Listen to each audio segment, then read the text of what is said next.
Days to Be Wild on the rental service on Amazon Prime UK. This is awful. The blacks are so terrible.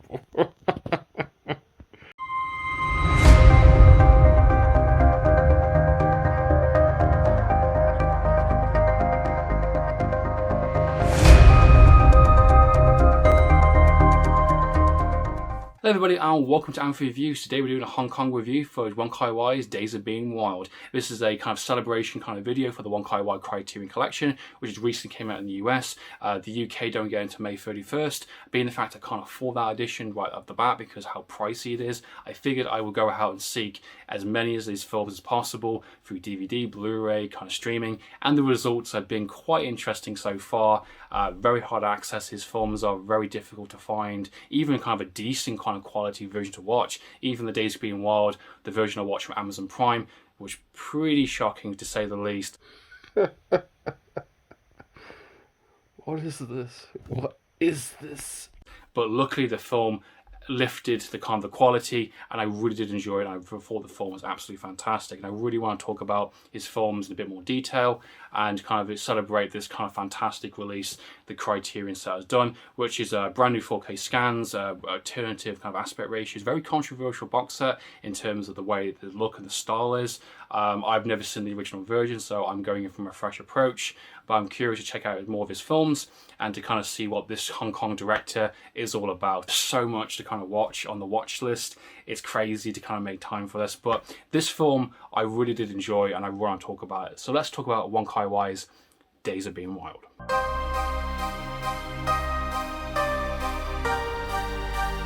Days of Being Wild was released in the 1990s from the director Wong Kar-Wai, which is a very kind of famous art house, inspirational kind of Hong Kong director who has done Tears Go By before this, who's gone on to do kind of, In the Mood for Love, 2046, Chunky Express, the Grand Master, which is kind of an IP man kind of storyline. Many films, a lot of them I've never watched, mainly because of, again, hard access. A lot of Hong Kong movies are running recently, especially this year, are getting the 5-star treatment. Brand new 4K scans, brand new premium editions, 88 films. Eureka especially are pumping out these fantastic titles. Criterion are going back to these films.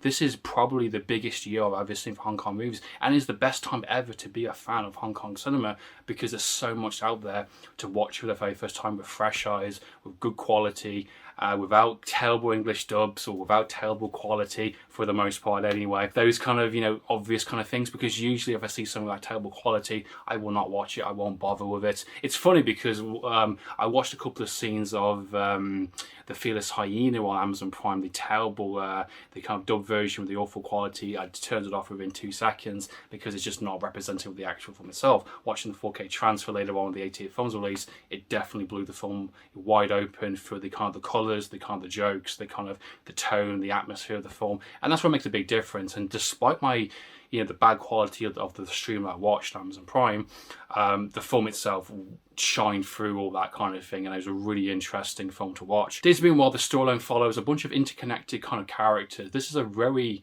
art house, very heavy topic themed film in the sense. A bunch of characters that kind of intertwine with each other. Kind of your main character that has a conversation with a woman, and that woman talks to someone else, and that person will talk to the main character again later on, and it's all intertwined, it's all layered with each other. Each character has kind of a scene or a moment with each other, and the film's bigger picture and bigger idea and message is about kind of the struggle of life itself and our placement in the world itself, identity, desperation, trauma, kind of struggles, so kind of a denial in that sense, kind of thing. Each character almost in a sense represents an aspect of life itself, and a lot of these Hong Kong directors, from what I've noticed with watching The Throwdown with Giant Toe, and even the kind of the more actiony kind of directors with John Woo kind of thing, doing the kind of the dual personality, each kind of Hong Kong director does so well in tackling real interesting characters that you can connect with, that you can really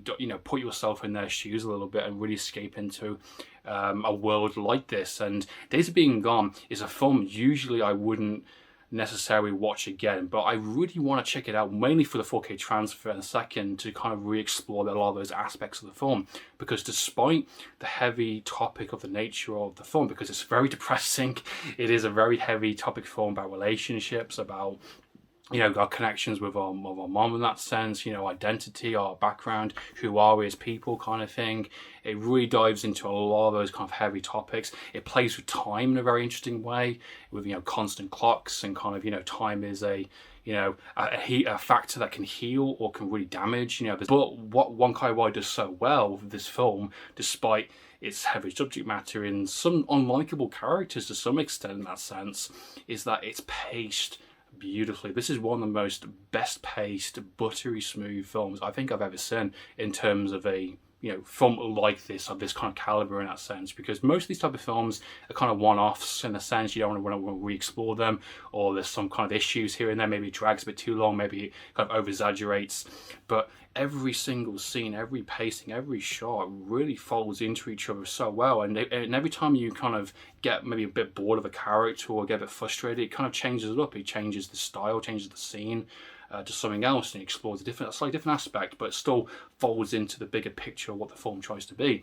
And it's very stylized, very kind of artsy in that sense, but not too artsy for the sake of it kind of thing. Every shot I felt was appropriate. I think the use of the clocks and the colours and the kind of the hallway shots, even the nighttime sequences, were really appropriate for the film's style. And even when it gets to the third act, with going to the Philippines, I think it is, kind of thing, with some surprisingly violent moments placed in here and there, it definitely changes it up. And I love the character study at play here. Each character is so defined, so interesting, and you really feel for all of them. Even though you might not like all of them, you might not like the actions or the reactions they do, you really understand where they're coming from in terms of where the storyline is taking you. And one of the things that Wong Kar-Wai does so well with this film is that he breadcrumbs it. You get to know a little bit of information here and there. Why is the main character this kind of eccentric kind of playboy in a sense, womanizer in that sense, someone who disposes of women quickly, just a chat line, there's a pickup line,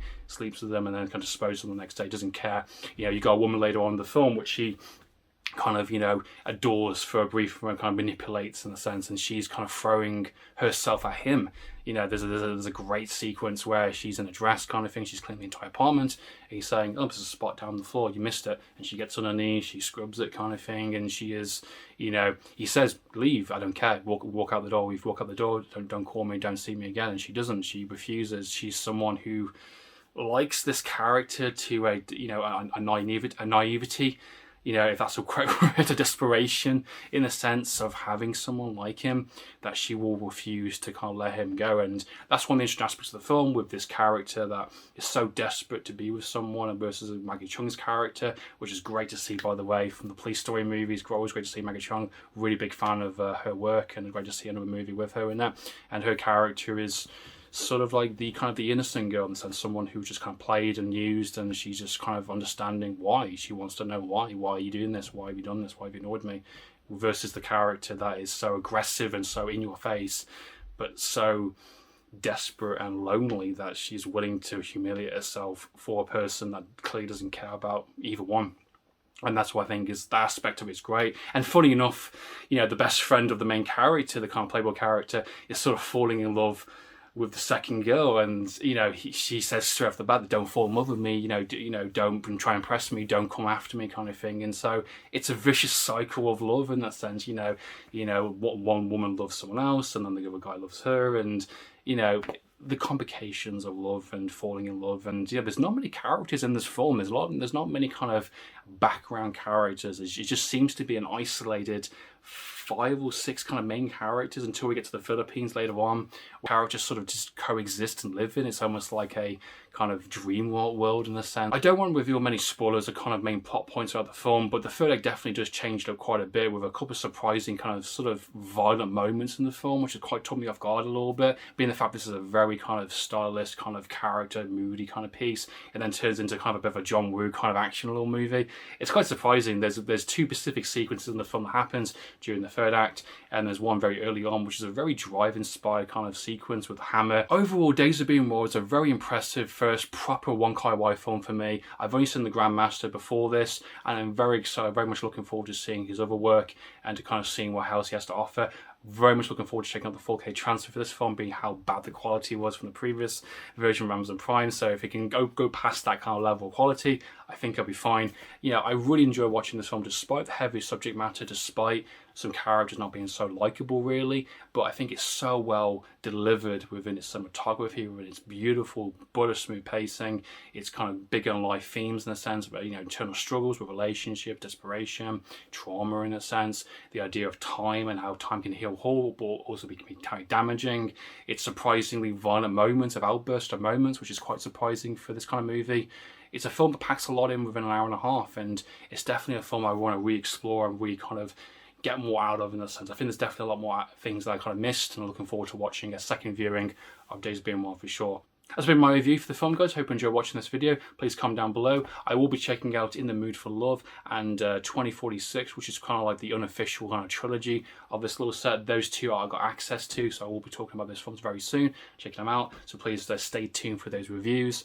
And I've got many other reviews coming up soon with Sneaking Evil Shadows, Jackie Chan's film, 88 film release very, very soon, and the brand new 4K transfer of Drive. As always, looking forward to checking out more Hong Kong cinema and being surprised and seeing what they can offer. Hope you enjoy watching this video, guys. Please comment down below. So until next time, this is Amphlett Reviews.